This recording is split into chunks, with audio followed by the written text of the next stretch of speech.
Today is Friday, May 7th. Welcome to this edition of Nevada County Now. Today's episode, we're talking fire, zones, broadband, and more.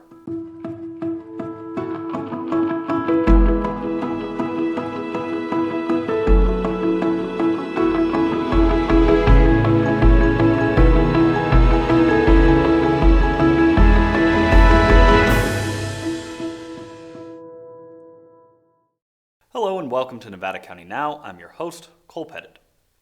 Fire season appears to have arrived early this year. We experienced our first red flag warning already, and conditions appear ripe for another this weekend. Taylor Wolfe, Public Information Officer for the County of Nevada, joined me this morning and discussed some approaches to take during this early part of fire season. We are in an early fire season this year. Last week, the very edge of Nevada County, more towards the Valley or Sacramento area, was in a red flag warning for high fire danger. So that is the warning that National Weather Service and all your local public safety agencies look for and follow for that highest fire danger weather. We're definitely all on alert when we are in a red flag warning period. National Weather Service just yesterday afternoon, Thursday afternoon, put out a fire weather watch from tomorrow morning, Saturday morning to Monday evening. Typically with the fire weather watch, that transitions into a red flag warning as we get closer to the event. And that weather is looking like it's, moving forward as predicted a few days prior. So definitely more fire weather coming up throughout this weekend. We really ask people just to be super safe.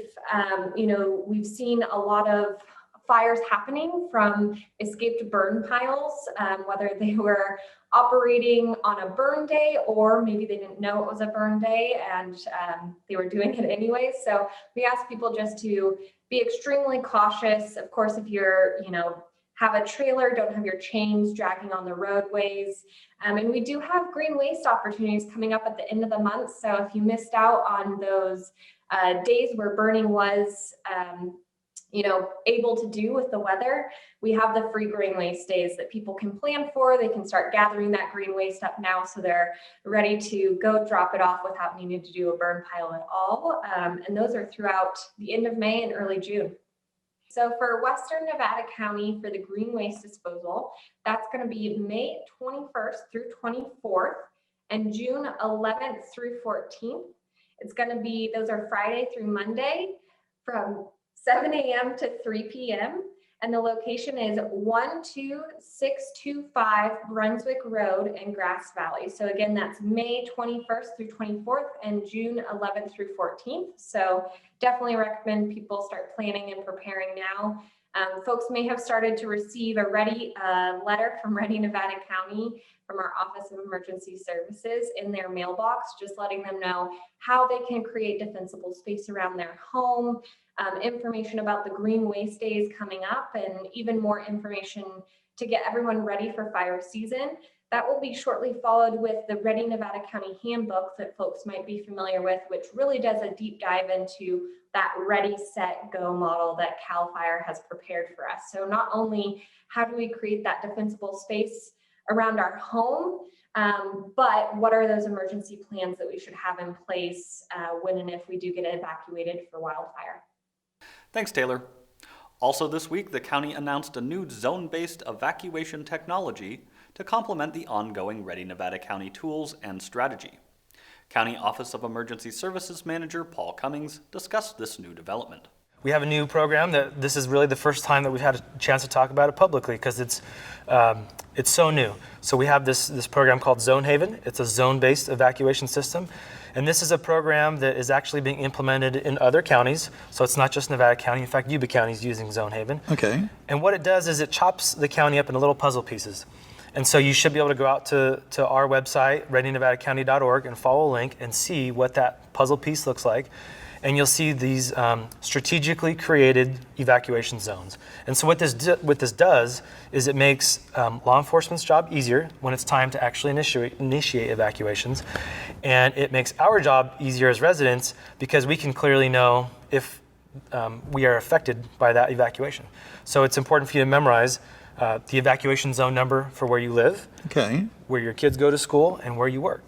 So that when we push a message on Code Red and we post it on our website, for instance, and it says evacuation zone EC021 has been evacuated, I think, oh, well, that's where my kid's school is. That's important to me, right? So it's separate from Code Red, but these systems are complementary. This is another safety net that we've created to try to make evacuation more expeditious and really protect the community. To find your zone, be sure to visit readynevadacounty.org/knowyourzone. Remember to document zone numbers for areas frequented in your daily life as part of your Ready, Set, Go plan.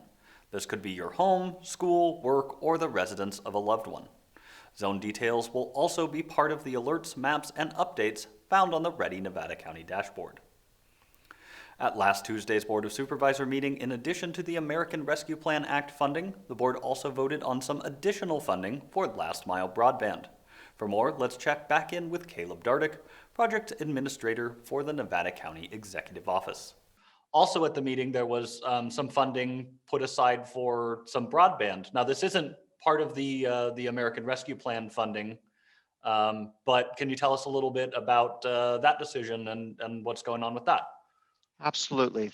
So broadband is a standalone objective for the Board of Supervisors this year. It's always been an objective of the county, and it's usually been included in economic development. The board broke it out this year in January as a way to tell the staff in the community, we're going to make broadband a major priority. And they did that by setting aside $500,000 to fund the second round of what we call the Last Mile Broadband Grant Program. This program has been in existence since 2019 and has funded a few projects up till now, but not with this, not without so many resources. So we solicited applications back in January. We got a number of them, and the 4 best ones we got approved using the $500,000 on Tuesday. We're very excited. First of all, the county's $500,000 is leveraging $4 million in private investment. So that already is a great, return on investment, as they say. We believe that, based on the proposals that we've been presented, and there's 3 in West County, 1 in East County, that up to 444 households or 440 households will be connected to the internet. They're a mix of underground fiber, overhead fiber, and wireless technology. So depending on the terrain, depending on the community, we're seeing different. But what we are asking of this last mile, and for people who aren't familiar with last mile, that refers to the final leg connecting a broadband service providers to the actual house. And, for example, we have a huge so-called middle mile, that runs through the middle of Nevada County, but many people haven't tapped into that. So these are projects, in some cases tap into that and then expand the network. All of our projects had to have at least a 50% match, which they all did. All of the projects have to be scalable and replicable, meaning that they can grow and be placed. The same model should work in other parts of the county. Because as cool as 440 households is, ask your friends, how many people do you personally know who either have poor or no internet? So we have a big hurdle as a community. This is obviously key, if you're going to work from home, if you distance learning for kids, telemedicine for seniors and others with health issues, the internet is no longer a nice to have. It's a need to have. It's like any other utility like water and power. So this is the county's investment to keep spurring innovation and growth. And very excited to see this commitment and to see so many great local providers step forward with their innovative ideas. I mean, we can figure this out here in the foothills. Yeah, that's going to be great. That's also one I'm very excited about because, as you said, I mean, I have pretty terrible internet at my house, and I know everybody that I know that lives around me or anywhere in the county it's just always a struggle to get some solid internet. So that sounds amazing. Yeah, and it's no laughing matter, if it's a health issue or you got kids at home and you don't, and you're trying to do a conference call with a major, client. I mean, this is urgent, and this is one that we're going to keep pushing on, and hopefully, again, position Nevada County to be ready and say, we know how to do it. We have these models that work. Give us more funding. We'll scale them out further. Thanks, Caleb. We've seen an increase of 100 COVID-19 cases since last week, bringing our total to 4,682 confirmed cases. 128 cases are currently active with 2 hospitalizations, and the death toll remains at 75. According to the state's data, our adjusted case rate increased to 10.7, and our test positivity rate increased again as well to 4.3%. We continue to stay in the red tier. For more on the current COVID situation and vaccines, we'll turn it back over to Taylor Wolfe, Public Information Officer for the County of Nevada. COVID continues. We continue to see a really high and honestly a little bit of alarming case rate here in Nevada County. I've heard our health officers, our public health officials mention many times this week that we are one of the worst counties in the state as far as COVID-19 transmission. It sounds like we're hovering in the 3rd worst area. So definitely room for improvement and definitely areas where we can do better. I guess the good news is we've said it a lot of times, so I think everyone's pretty familiar and maybe even a little fatigued, but we know what prevents it. It's the masking and social distancing, avoiding large gatherings, and then of course now getting vaccinated. And that's probably the biggest silver lining in any COVID news this week is that vaccinations are now widely available, even to the point where we've opened up both the Sierra College Grass Valley Clinic and the Whispering Pines Grass Valley Clinic to walk-ins. So for those folks who, maybe they work hours that were limiting them from being able to schedule an appointment and be able to make it at that time. If they do end up having some flexibility in their schedule and they'd like to just swing by and get a COVID-19 vaccination, they can do so now at our Sierra College Grass Valley site. It is the Moderna vaccine, and at our Whispering Pines Grass Valley site, it is the Pfizer vaccine. Yeah, we have gotten a lot of questions with the increase in case rate the last week. Last Friday we saw 20 cases. On our dashboard on Monday, we saw 47 cases, and it's kind of been wavering throughout the week. So Tuesday, Wednesday, we saw 5 and 8 cases. Yesterday, Thursday, we saw 14 cases. But people have been asking with this amount of cases we are seeing, are we going back into purple tier? The answer is no. Thankfully, except for some of our business community, but that doesn't mean we don't have more work to do to keep the community safe and try to lower that transmission rate. Again, silver lining vaccines. We are definitely looking for ways to help open up the conversations for those who might have questions or be a little bit hesitant, and that's perfectly okay. But we're working to get people there. And of course, the best people to talk to if you do have questions about the COVID-19 vaccine is your physician. And when you are ready, please make an appointment at myturn.ca.gov, or of course you can do the walk-ins for either that Sierra College or Grass Valley Whispering Pines Clinic. But yeah, with our numbers in vaccines too, we are seeing a little bit of that hesitancy here too. We're seeing just over 50% of our 65 plus being vaccinated in our community, and a little bit of about 30% of our total residents or community vaccinated. So we're starting to see that we're a little bit behind other counties as far as vaccine uptake. So ask those questions, talk to your friends, family, and neighbors, and hopefully we'll continue to get our community vaccinated and be able to move back to that place of more normalcy. Yeah, and for people that are having some of that hesitancy and have some questions, is there a resource that they can turn to, or places that they could submit their questions and have them answered by other doctors if maybe they don't have a health practitioner that they feel comfortable talking to? Yeah, there's really great resources out there. I think we've seen a lot of misinformation about COVID-19 and the COVID vaccines this year. So first and foremost, I would encourage people to look for vetted and accurate sources of information. And really that comes from sources like the CDC or your doctor's office, or even state websites. So the COVID19.ca Gov website/vaccines has some really great information, some really great FAQs. On our website, mynevadacounty.com/coronavirus/vaccines. We're currently developing an FAQ page as well, and other materials that we'll start distributing to businesses just to get good information out there, and again, open it up to hopefully answer some of the questions people have, while also opening it up for conversations among people's family and friends just about the how and why of the COVID vaccine, why people are choosing to get it, or answering any questions that they may have. Thanks, Taylor. With the news that soon the Pfizer vaccine may be available for everyone 12 years of age and older, during this week's Q&A with public health officials, they touched on what their approach will be when it becomes available.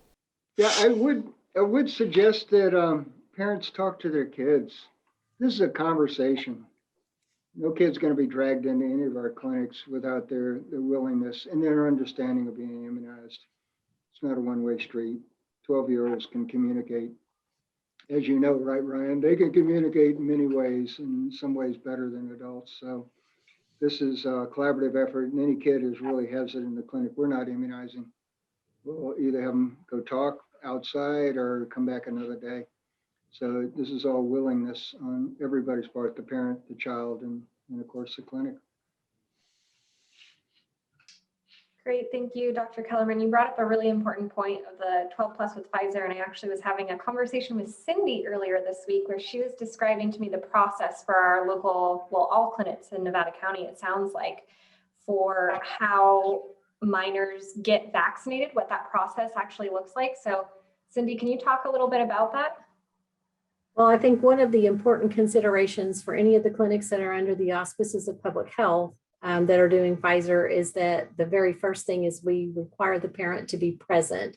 So there's parental consent that is required, and we are requiring that parent to actually be present for anyone who is under 18 years old. So that's part of our process. And then I think here at Public Health, we have given children's immunizations for a very long time, and we have some people who are very good at it and are willing to share their expertise with others in the community who haven't done it as much. But we do want to take a little bit of extra care and time with that adolescent population. We want to talk to them. We want to talk to their parent. We want to help allay the fears that they might have, misconceptions that they could have, and myths that they've heard. So we want to take a little bit of extra time with communication. We also know that when we give immunizations to adolescents, that we tend to have a little bit more drama and a little bit more fainting than when we give to adult populations. So we're getting ready for that. And there are some ways that we can help our nurses and our other staff members understand that they need to watch a little bit more carefully. And it can occur, you know, if someone is a little bit fearful, it can occur anytime from the time they walk into the building all the way up to they're all done and it's all over with, and they just kind of topple out of their chair. And so we are getting prepared to just work a little bit more strategically with that population group, spacing our appointments out just a touch so that we have a little bit more time. And then, of course, one of the things with the COVID vaccine is the required observations. So training our observation room staff to just be aware that adolescents may not tell you how they're feeling, especially adolescent boys. And so, you know, some real awareness as to what is going on in that room and being very proactive and just interacting with that group. And also knowing that if we have parents and adolescents in there, that we need a little more space in there. At all times, we're going to have just a few more people in the room. And so making sure that we continue that physical distancing that we're requiring of keeping family units 6 feet from all the other family units. So we're getting ready. We can hopefully get the message out that we're willing to immunize anyone, anywhere. Just let us know. And then, of course, Laura Zeman, who is kind of an immunization coordinator here, has talked about the reach teams. If anybody can't get in for some reason, incapacitated in some way, no access to internet, can't get on iTurn, just call some number that somebody knows that I don't. I have the number. Okay. And I got it right here. I got Laura's speech, 265-1460. And we'll have a public health nurse getting in touch with them and arrange somehow to get them immunized, either in their home or logistics. So we're here to help. If you let the community know, we're here to help them. And whatever needs they have, just give us a call. Here at Nevada County Media, we've recently been able to resume production on a few of our shows and projects that were put on hold due to the pandemic. One of these is our cooking show titled Let's Get Cooking. The show features a different local chef each month showing you how to prepare their tasty creation. The first of these new episodes will be airing next Thursday at 11 a.m. on Comcast Channel 11, or you can watch it on demand by visiting our YouTube page. We'll leave you this evening with some clips from the show. And remember, stay safe, take care of each other. We'll see you next week.